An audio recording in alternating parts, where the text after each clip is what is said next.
Estas instrucciones del tercer Dodruchen Rinpoche, Jime Tenpe Nima, nos indican cómo transformar la felicidad y el sufrimiento en el camino de la liberación.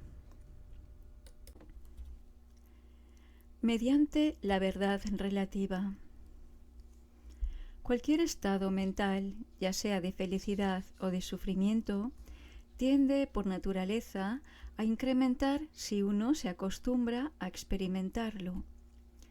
Si nuestra mente se habitúa a experimentar solamente el aspecto doloroso de cualquier experiencia adversa, debido tanto a las circunstancias como a otros seres, entonces incluso el menor incidente llegará a provocarle una intensa aflicción.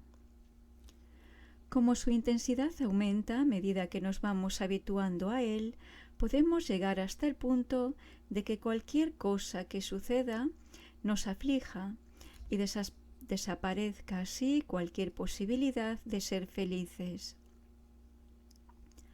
Si culpamos a los acontecimientos externos, porque ignoramos que la culpa la tiene el modo en que nos hemos habituado a experimentarlos, surgirán el enfado y otras emociones negativas, y así contribuiremos a que el fuego del sufrimiento y del karma negativo incremente incesantemente. Se dice entonces que todas las apariencias se vuelven hostiles. Es necesario entender plenamente que si los seres de esta época degenerada en la que vivimos padecen tantos infortunios, es debido fundamentalmente a su escasa capacidad de discriminación. El que no nos afecten obstáculos tales como enemigos, enfermedades, influencias negativas, etc., no significa, por tanto, que podamos deshacernos de ellos e impedir que vuelvan a aparecer.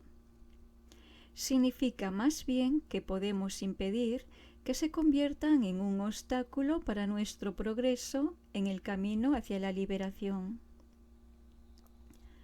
Para ello, es necesario que primero dejemos de considerar el sufrimiento únicamente como algo que hay que evitar y posteriormente seamos capaces de alegrarnos cuando aparezca. Considerar que el sufrimiento es totalmente dañino y el desasosiego que os produce esa adversión al sufrimiento es algo inútil y sumamente perjudicial. Es necesario que estemos convencidos de ello y que frecuentemente nos recordemos con determinación. Desde ahora en adelante no voy a permitir que ningún sufrimiento me produzca desasosiego. Si el sufrimiento tiene solución, no tiene sentido que nos inquiete. Y si no tiene solución, ¿para qué vamos a angustiarnos? Si dejamos que esa inquietud se apodere de nuestra mente, pronto incluso el menor sufrimiento se volverá insoportable. Sin embargo, si no nos dejamos llevar por esa angustia, nuestra mente será suficientemente fuerte para poder sobrellevar incluso los mayores sufrimientos con facilidad, de modo que llegará a percibirlos tan leves y ligeros como el algodón. Por ejemplo, si alguien está pensando en una joven muy atractiva y ello le suscita deseo e intenta suprimirlo, no conseguirá más que agotarse.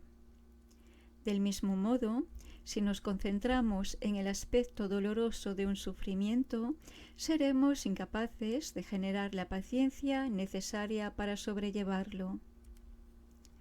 Así pues, tal como se explica en las instrucciones para controlar los sentidos, no debemos concentrarnos en ese sufrimiento y sus peculiaridades, sino acostumbrarnos a dejar que la mente permanezca en su estado natural tal cual es. Hemos de llegar a ser capaces de alegrarnos del sufrimiento, considerándolo un aliado en el camino de la liberación. Cuando éste se presente, debemos usar un método virtuoso que sea adecuado a nuestra capacidad. Pues si solo lo dejamos en el nivel teórico, repitiéndonos que el sufrimiento nos ayuda en nuestra práctica y nos puede aportar tal y tal beneficio, si aplicamos los métodos adecuados, estaremos más lejos de nuestros propósitos que el cielo de la tierra.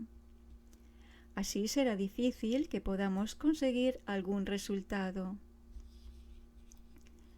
Recordemos que mientras sigamos vagando impotentes por el samsara, el círculo de las existencias, que aparezca el sufrimiento no es una injusticia, sino la condición inherente del samsara. Pensemos además en cómo serán los sufrimientos de los reinos inferiores, si incluso los pequeños sufrimientos de los reinos superiores nos resultan tan difíciles de soportar. El samsara no es más que un océano de dolor de profundidad y con fines ilimitados. Reflexionando así, llegaremos a aborrecer el samsara y dirigiremos nuestra mente hacia la liberación. En todas nuestras existencias sucesivas experimentamos miedo ante los incesantes peligros. Recordemos que las 3 joyas son el único refugio infalible y depositemos en ellas nuestra total confianza. Refugiémonos en las 3 joyas con convicción y pase lo que pase, no renunciemos a ellas. Eliminemos el orgullo, el desprecio a los demás y otros estados mentales negativos, que son los enemigos que destruyen nuestros méritos. Recordando, como se ha explicado antes, que estamos constantemente sometidos al sufrimiento y aún no somos libres. Todos los sufrimientos, tanto los que experimentamos nosotros como cualquier otro de los inmensurables e inmensos sufrimientos, provienen únicamente de los actos negativos. Por lo tanto, reflexionemos detenidamente sobre los 4 puntos siguientes. El principio de causa y efecto es ineludible. Los resultados de los actos crecen inmensamente.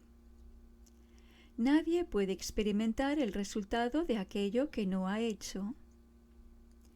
Los resultados de los actos no se desvanecen jamás. Si no queremos sufrir, hemos de renunciar a las acciones dañinas que son su causa. Hemos de purificar los actos dañinos que hicimos en el pasado usando las 4 fuerzas, y debemos esforzarnos en evitar cometerlos en el futuro. Las 4 fuerzas de una práctica de purificación son la fuerza del soporte, que consiste en refugiarse en el Buda u otra deidad que uno toma como soporte para su práctica, la fuerza del arrepentimiento por los actos dañinos cometidos previamente, la de la resolución de no cometer tales acciones en el futuro, y la de la acción como antídoto, que es la práctica de purificación en sí. Si lo que deseamos es la felicidad, que es lo contrario del sufrimiento, es necesario que nos esforcemos en aquello que la genera, que son las acciones virtuosas. Reflexionemos sobre esto detenidamente y tratemos por todos los medios posibles de incrementar nuestros actos virtuosos. Recordemos que los demás seres están también afligidos por sufrimientos similares a los nuestros o aún peores, y consideremos lo maravilloso que sería que pudiesen verse libres de todos sus sufrimientos. Así podemos también aprender a desarrollar el amor hacia aquellos que carecen de felicidad. Debemos habituarnos a reflexionar así.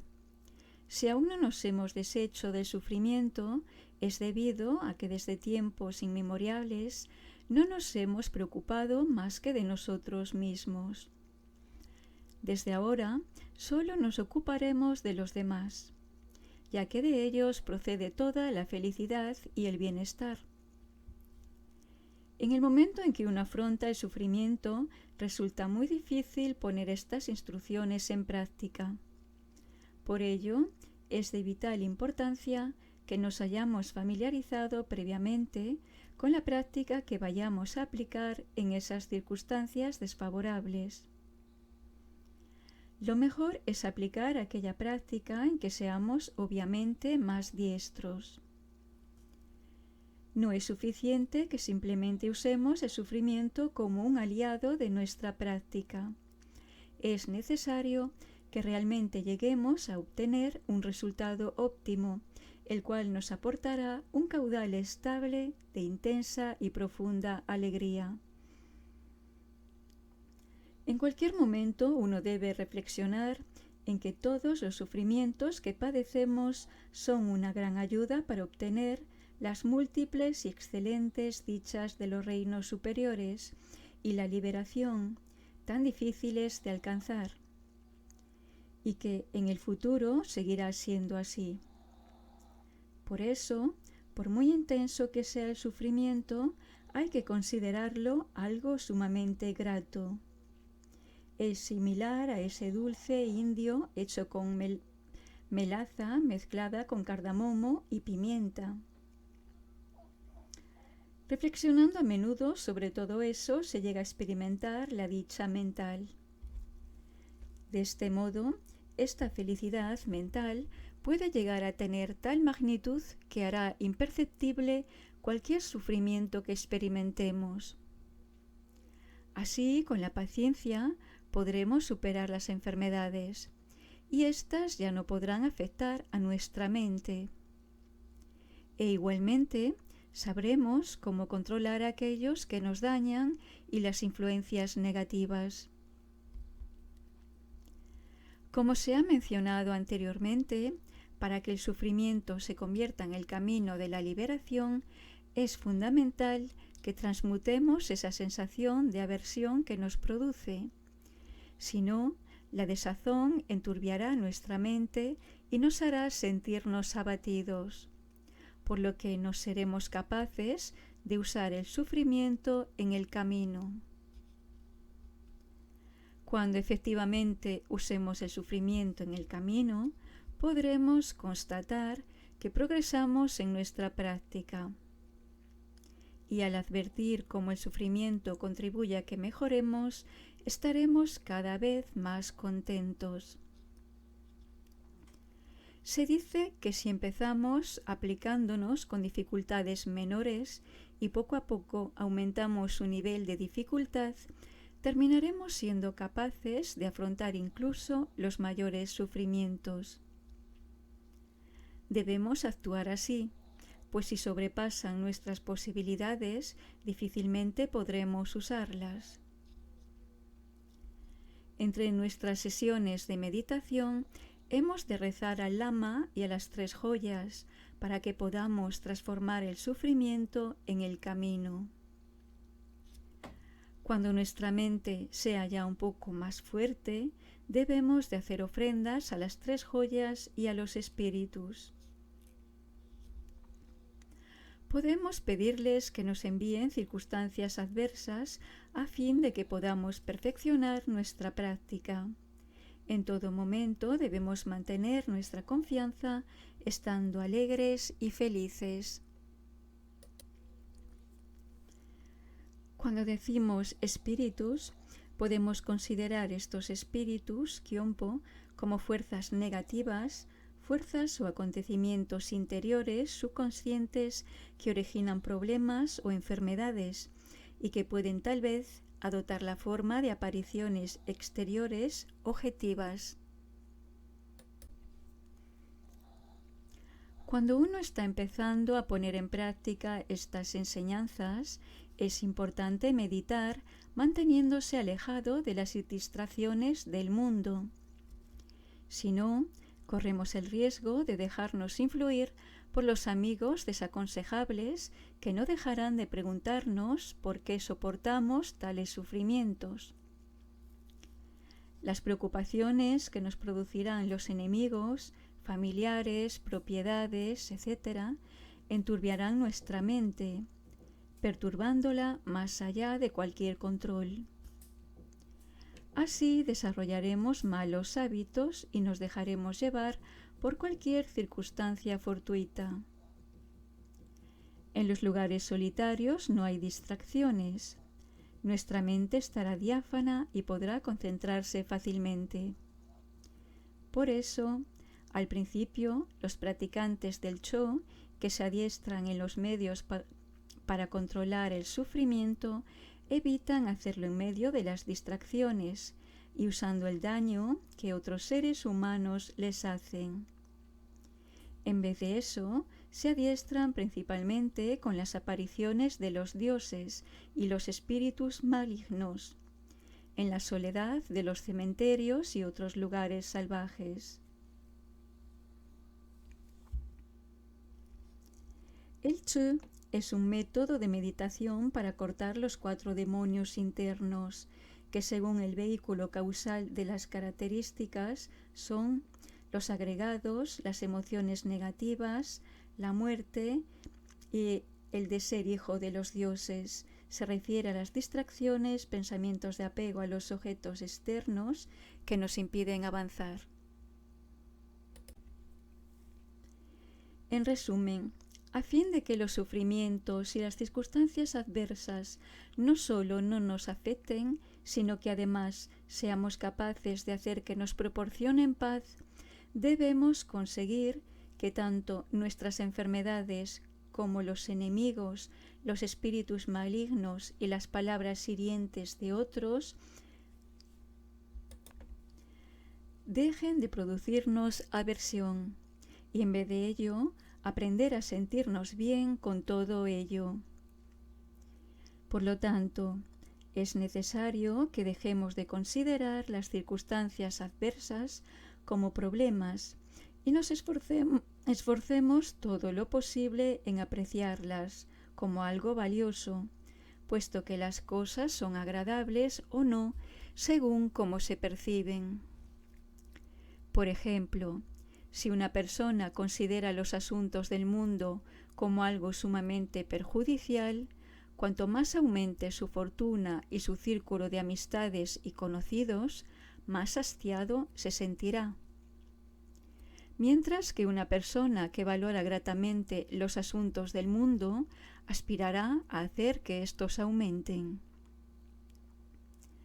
Con este adiestramiento mental seremos más amables y abiertos, sabremos llevarnos bien con los demás. Seremos más valientes y desaparecerán los obstáculos de nuestra práctica espiritual. Todas las circunstancias negativas se presentarán como aliadas para beneficiarnos. Y siempre estaremos satisfechos y felices. Para practicar en estos tiempos degenerados, es imprescindible usar en el camino de la liberación una armadura como esta. Cuando la ansiedad deja de afligirnos, no solo los otros sufrimientos desaparecen por sí solos, como armas cayendo de las manos de los soldados, sino que además la mayoría de las cosas que nos perjudican, como enfermedades y demás, desaparecerán naturalmente.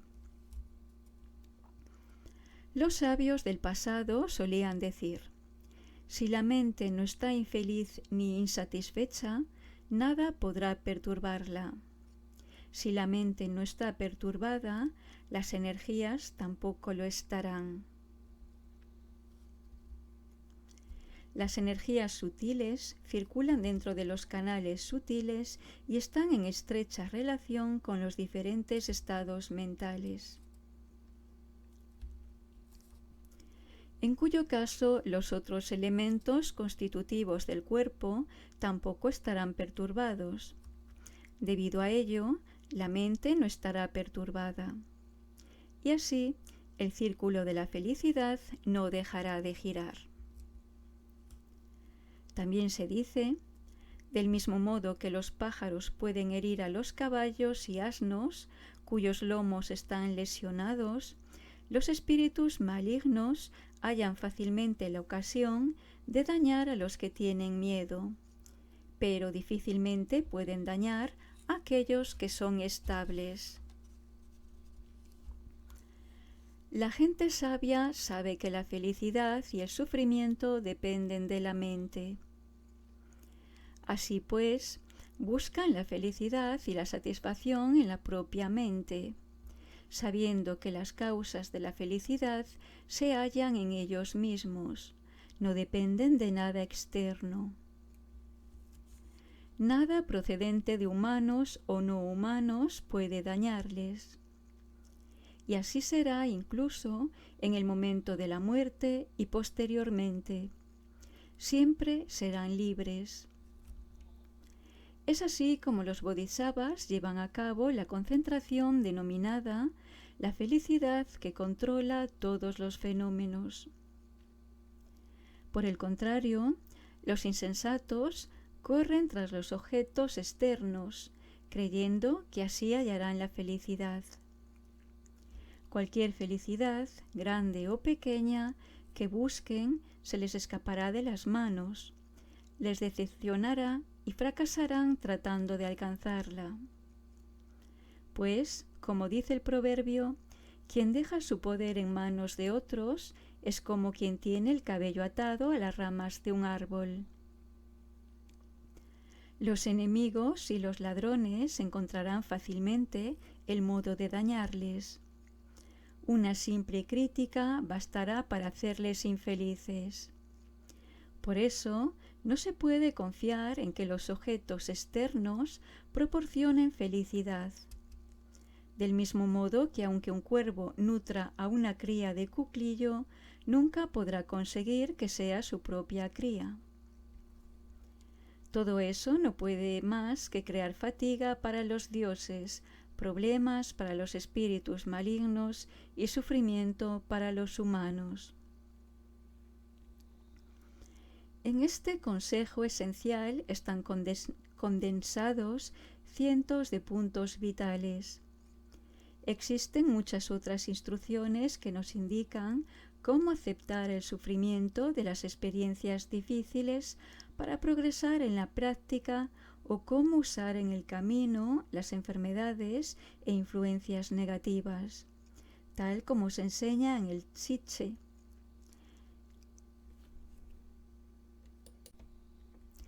El Tzitze es una escuela y práctica fundadas por el maestro indio Padampa Sangye, que usa la Prajnaparamita para apaciguar todos los sufrimientos.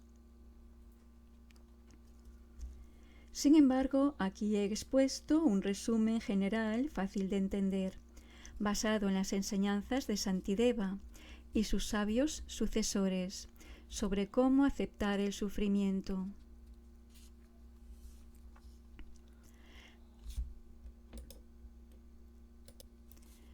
Mediante la verdad absoluta.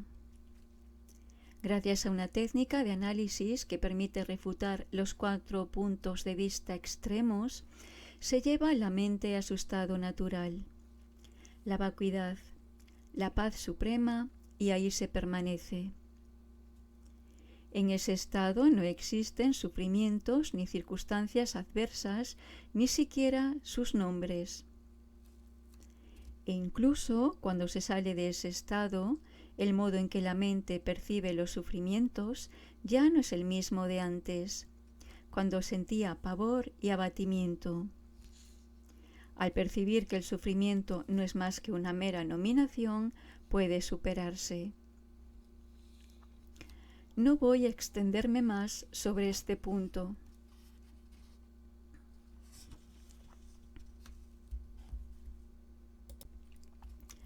Mediante la verdad relativa.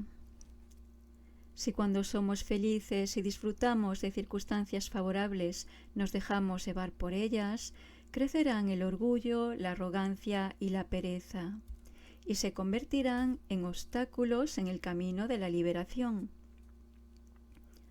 Como dice Padampa Sangye, los hombres pueden sobrellevar en gran medida los sufrimientos, pero poco la felicidad. resulta difícil no abandonarse a la felicidad. Es necesario analizar por distintos métodos hasta llegar a comprender que todas las cosas existentes son impermanentes y generan sufrimiento. Esforzaos en desarrollar una fuerte aversión hacia el samsara y en dejar de ser indiferentes. Recordemos que todas las riquezas y alegrías de este mundo son insignificantes y están vinculadas a muchos factores negativos. Sin embargo, para algunos tienen cierto valor. El Buda dijo: para aquellos a quienes el sufrimiento menoscaba su libertad, será muy difícil poder alcanzar la iluminación, pero será fácil alcanzarla para aquellos que disfrutan de la felicidad. Pensad, ahora dispongo de la buena fortuna de poder practicar el Dharma siendo feliz. De ahora en adelante, sean cuales sean las circunstancias, usaré mi felicidad para el Dharma.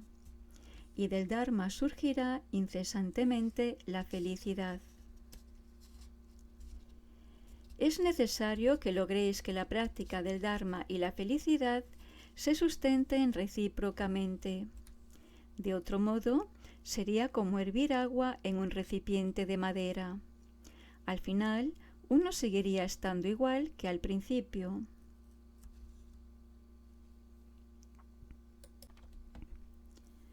Cuando uno se siente feliz, debe acordarse de usar esa felicidad para desarrollar su práctica del Dharma. Eso ayudará tanto a incrementar su felicidad como su práctica incesantemente. De otro modo, la felicidad se extinguirá pasado un tiempo y uno volverá a su situación anterior sin ninguna mejora, en su felicidad o en su práctica, como hervir agua en un recipiente de madera. Si se hierve agua en un recipiente de madera, el fuego quemará el recipiente y el agua seguirá estando fría. De modo similar, la felicidad se extinguirá por sí misma y uno seguirá estando como estaba. Según el Ratnavali, el collar de joyas de Nagarjuna, para realizar lo esencial es necesario unir al Dharma todas las alegrías y la felicidad que se nos presenten. Aunque seáis felices, si no sois conscientes de ello, no podréis usarlo como un instrumento para practicar el Dharma. Y además, malgastaréis vuestra vida en proyectos y actividades diversas tratando de conseguir más bienestar y placer.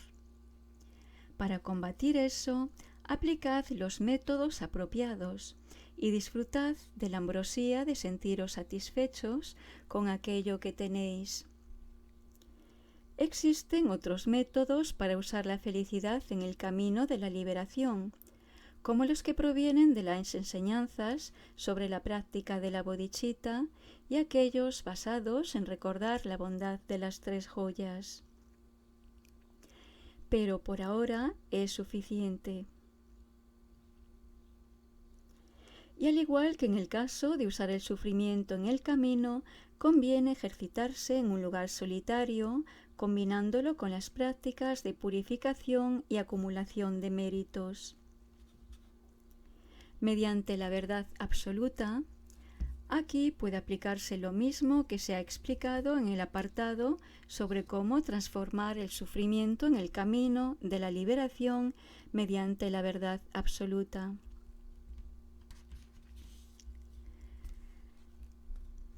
Si cuando sufrís no podéis practicar el Dharma debido a vuestra angustia mental, y cuando sois felices tampoco podéis practicarlo debido al apego a ese bienestar, nunca tendréis la oportunidad de practicar el Dharma. Si verdaderamente queréis practicar, sabed que no hay un adiestramiento mejor que este. Aplicando estas instrucciones, ya viváis en soledad o en un centro urbano, estéis con buenos o malos amigos, tengáis riquezas o miseria, encontréis la felicidad o la desdicha, os alaben u os critiquen, escuchéis palabras agradables u ofensivas, nada de eso os afectará. Por eso a este adiestramiento se le denomina el león de los yogas. En cualquier cosa que hagáis, vuestra mente estará feliz y relajada. Vuestra actitud será pura y el resultado final excelente. Y aunque físicamente residáis en una tierra impura, mentalmente disfrutaréis de la gloriosa felicidad inmensurable, similar a la de los bodhisattvas que residen en las tierras puras. Tierra pura es un lugar o un mundo manifestado por un Buda o un gran bodhisattva. Ahí los seres pueden progresar hacia la iluminación, sin caer ya más en los reinos inferiores del samsara. También cualquier lugar cuando se percibe como una manifestación pura de la sabiduría espontánea. Por oposición, las tierras impuras son cualquier lugar ordinario del samsara.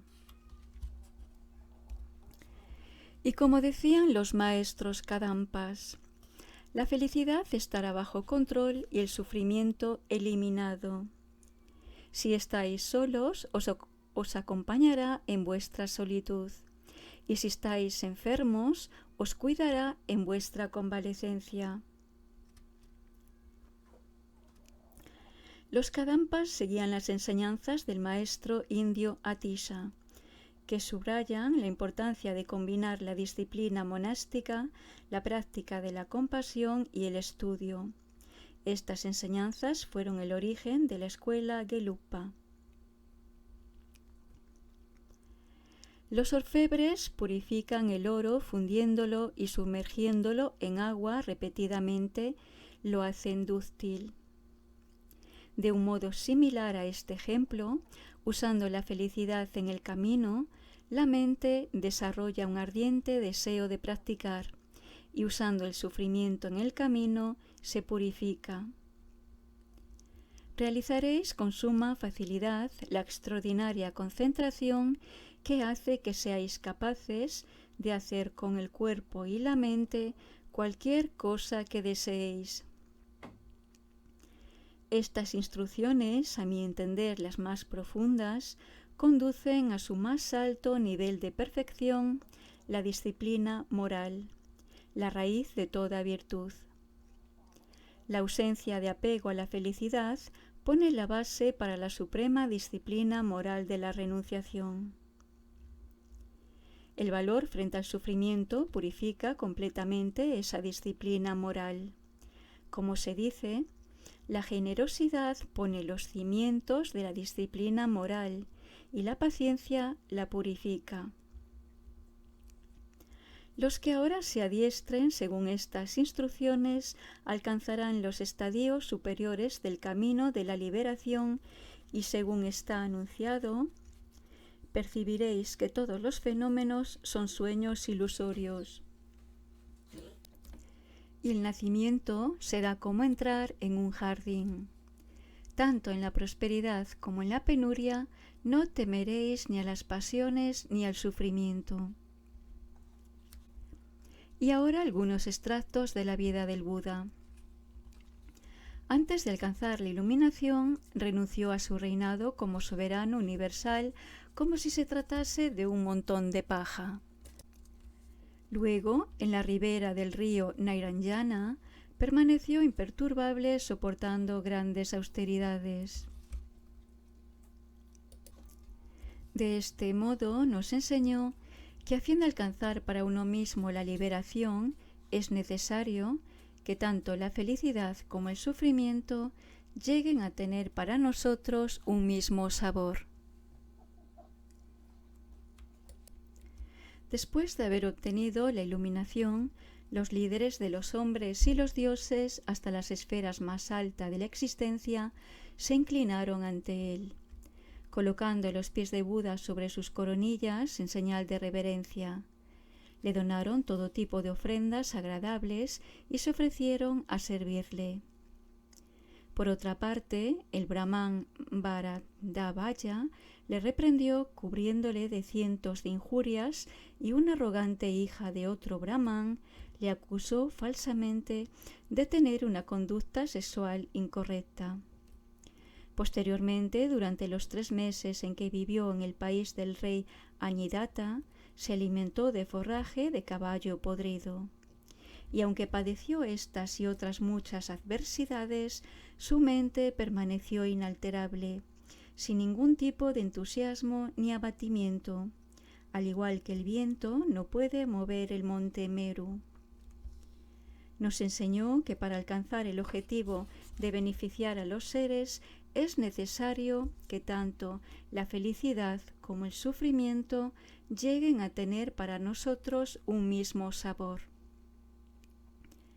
Estas instrucciones es apropiado que las enseñen aquellos que son como los venerables Kadampas, cuyas biografías demuestren que en las circunstancias adversas no se quejan y en la prosperidad y el bienestar sienten hastío por el samsara.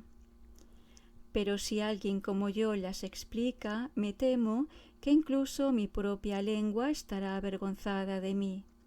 A pesar de ello, con la finalidad de adquirir el hábito de percibir con idéntico sabor las 8 preocupaciones mundanas, yo, el viejo mendigo llamado Tempe Nima, he escrito este texto en este bosque de los 1000 pájaros.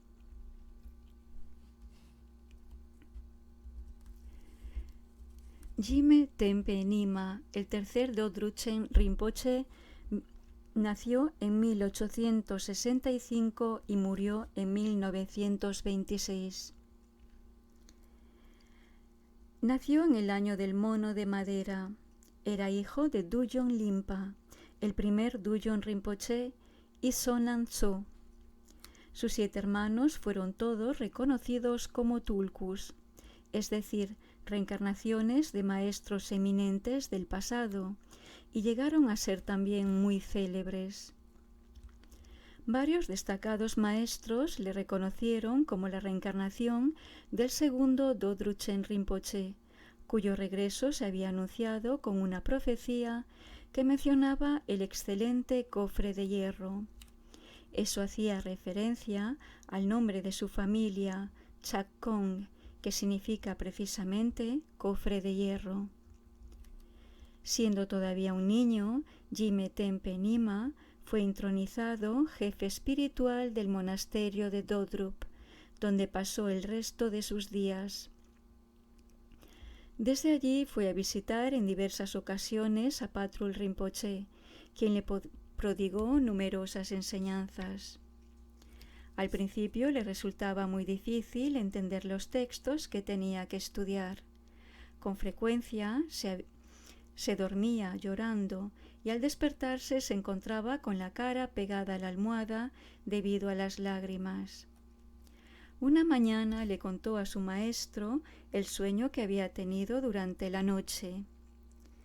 He visto a 3 lamas en un templo que llevaban ornamentos de hueso. Le he preguntado al del centro, ¿quién es usted? ¿Y qué es ese libro que lleva en la mano? Él me ha respondido, soy Do Khyentse y este libro es para los niños que no pueden estudiar.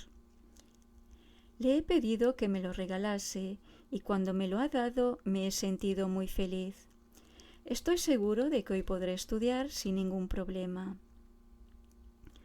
De hecho, su inteligencia se desarrolló súbitamente. Desde ese momento no tuvo ninguna dificultad en comprender el significado de los textos. Entendía enseguida las enseñanzas de su maestro y no necesitaba repasarlas para recordarlas. Cuando Jime Tempe Nima cumplió 8 años, Patrul Rinpoche envió mensajeros por toda la provincia de Sachuca para invitar a todos sus habitantes a que fuesen a escuchar las enseñanzas del joven Tulku sobre el Bodhisattva. Una gran multitud de monjes y laicos acudió al monasterio de Sagya para escucharle. Fue Patrul Rinpoché en persona quien le presentó la ofrenda del mandala y le pidió que diese enseñanzas. El niño asombró a todos los asistentes con su erudición y la audacia de su exposición. Para expresar su alegría, Patrul Rinpoché envió a Jamyang Khyentse Rinpoché el siguiente mensaje. En cuanto al Dharma de transmisión, la encarnación de Dodruchen, con 8 años, acaba de dar el comentario del Bodhichaya Avatara. Y con respecto al Dharma de realización, Nagla Pema Dudul ha obtenido el cuerpo de arco iris. A la doctrina del Buda le falta todavía mucho para extinguirse. Además de Patrul Rinpoché, Jime Tempe Nima tuvo otros muchos maestros, entre los que hay que citar a Jamyang Khyentse Wangpo, Mipan Rinpoché y Kontrul Yonten Gyatso. De todos estos maestros, Dodruchen Rinpoché recibió la totalidad de las enseñanzas del budismo.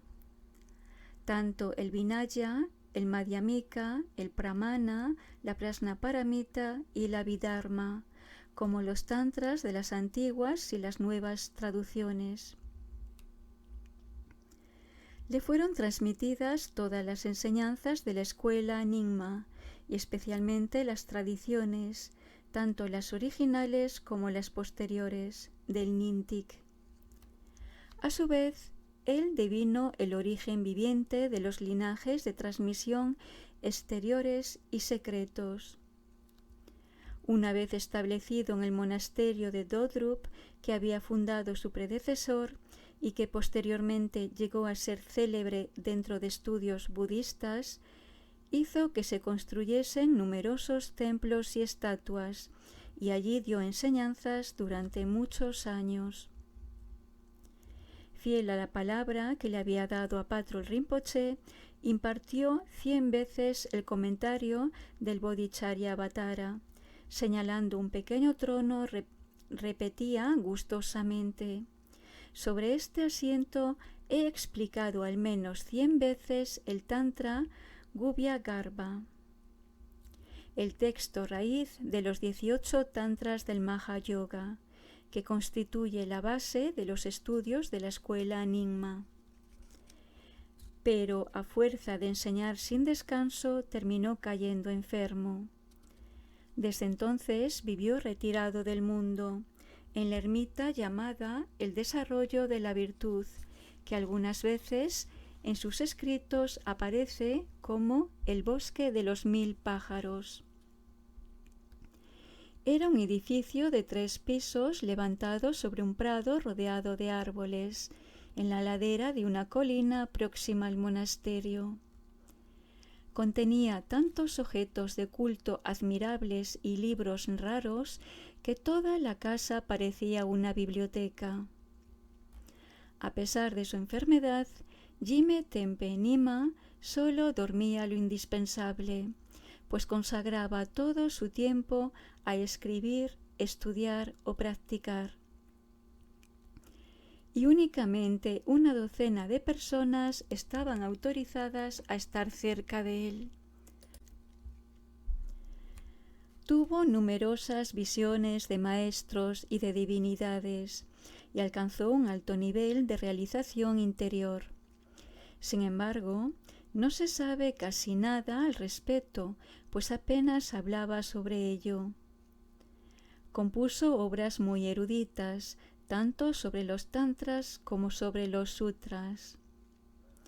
En lo que respecta a los sutras, su comentario del Yan Chuksempe Sun, considerado una obra sin precedente, hizo decir al 13º Dalai Lama que un escritor tan eminente era muy raro en su época.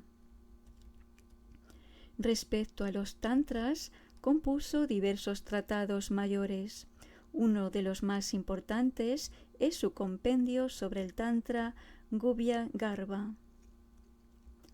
A pesar de su lamentable estado de salud, jamás interrumpía sus lecturas ni sus estudios. Un día su hermano Tulku Pema Dorje le preguntó: ¿cuándo vas a dejar de estudiar? A lo que le respondió: cuando ya sea Buda. Como vivía muy retirado del mundo, muy pocos, aparte de los profesores más eminentes del monasterio, tenían acceso a él.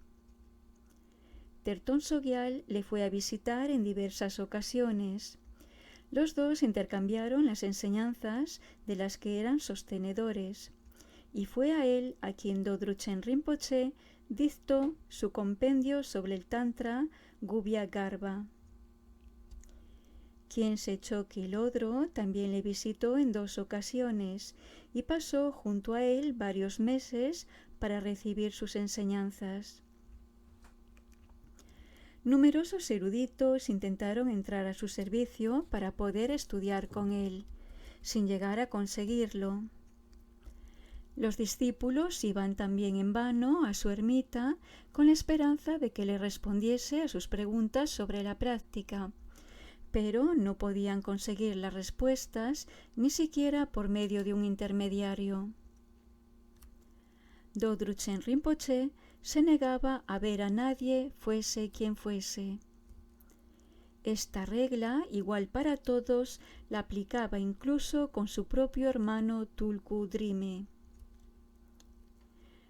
Rinpoche no le quería ver, porque pensaba que no era justo hablar con él solo porque fuese su hermano. Fue únicamente por medio de un sirviente como Tulku Drime pudo recibir las aclaraciones que deseaba. En la región de Golok no se le solía dar el título de Rinpoche ni siquiera a los maestros más venerados. Así, si alguien allí decía Rinpoche, todos sabían que se trataba de Dodruchen. En la actualidad, el Dalai Lama elogia frecuentemente al tercer Dodruchen y concede mucha importancia a sus escritos. Suele recomendar su lectura a todos aquellos que desean estudiar la tradición Nyingma.